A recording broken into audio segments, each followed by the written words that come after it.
Okay, everyone, so this is from the 2007 Physics B exam, and we have a sled sliding down a muddy hill. So it is not ice, it is mud, so we can assume there's friction.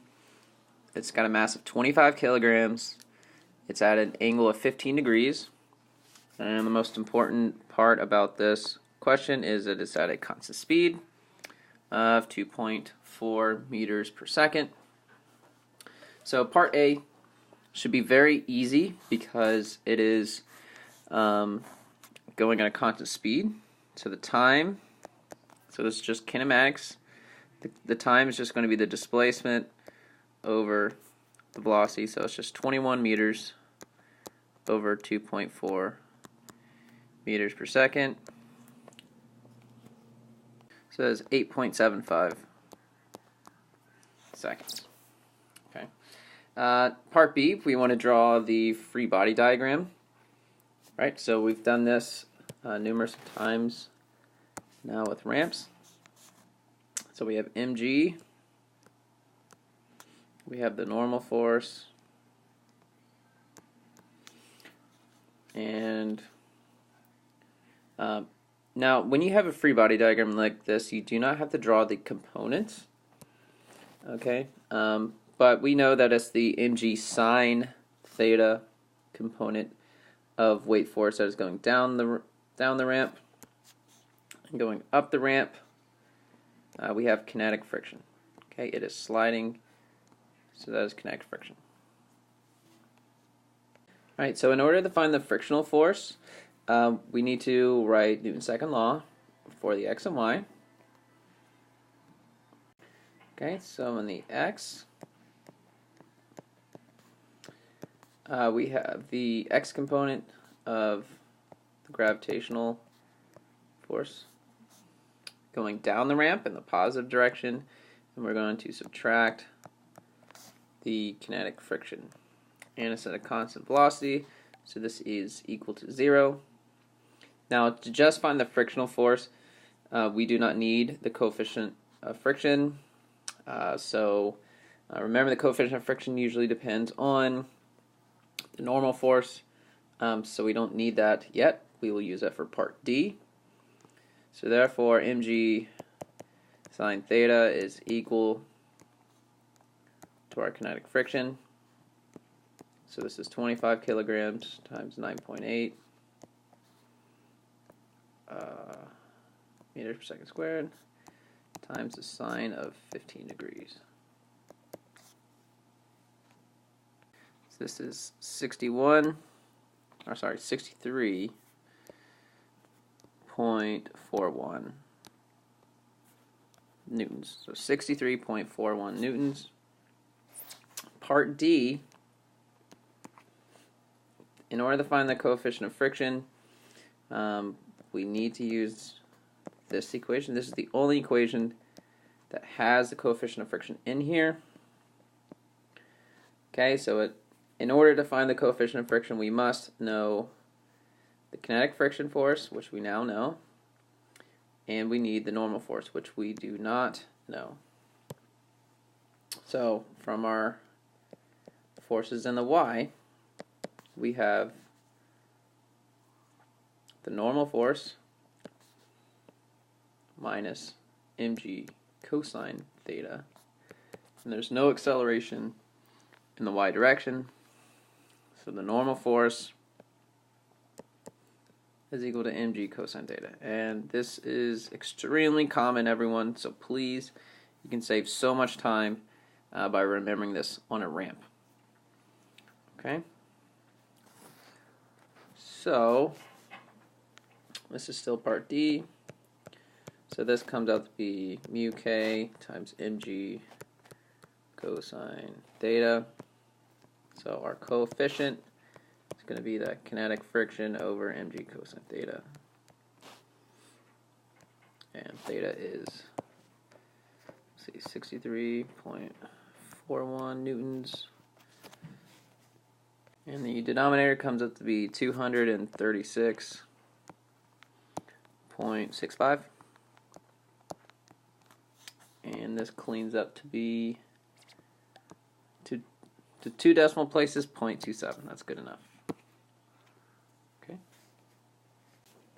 Okay, so now our sled is no longer on the ramp. Now it is on a flat part of the ground.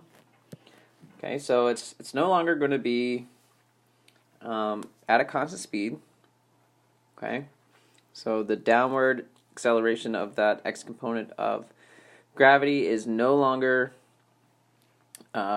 going in the opposite direction of the friction force. Okay, so our new force, our new free body diagram, it's just going to be like this, and we have kinetic friction to the left. Now it says to assume the same coefficient of friction. Right? It's the same sled and it's the same mud. So remember, coefficient of friction depends on the 2 surfaces that are in contact. So those are the same here.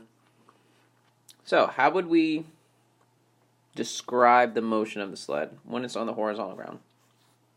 Well, we can see from our free body diagram that we only have one force on the x direction. So we're going to have acceleration. So acceleration is present. And I think your intuition would tell you that it's going to slow down to a stop eventually. Okay, so over time it will eventually come to a stop. Okay, so if you remember our particle motion diagrams, a particle motion diagram of this would essentially just kind of look something like this. So it's coming to a stop. It is moving to the right, but we have acceleration in the opposite direction. Okay, can we solve for that acceleration? Absolutely. So that's just our kinetic friction is equal to ma. What is our kinetic friction now? Our kinetic friction is mu k times n. And what is our normal force? Well, in our y direction, since we're now on a level ground, horizontal ground, the normal force is equal to mg.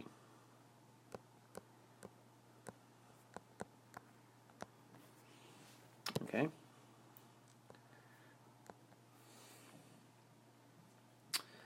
So we can actually solve for the acceleration. The acceleration is going to be our coefficient over g, which is 0.27 over 9.8 meters per second squared. So this is a very small acceleration of only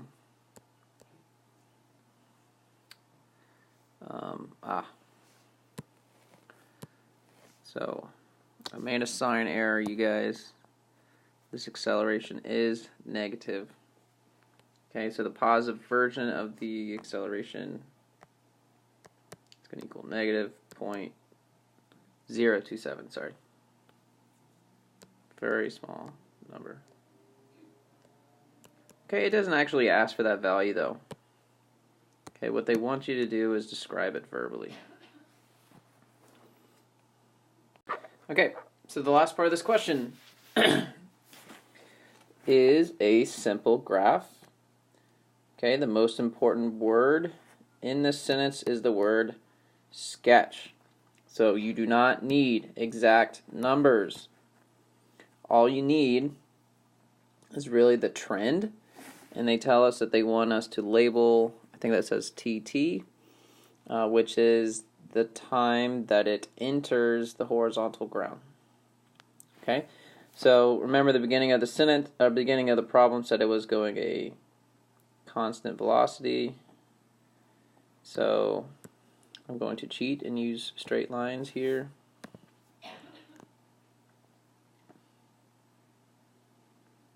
So we have constant velocity. That is when it's on the ramp. And then at some point, there is going to be acceleration present.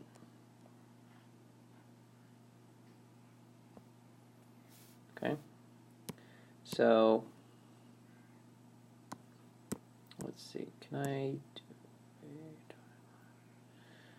No, okay. So right here,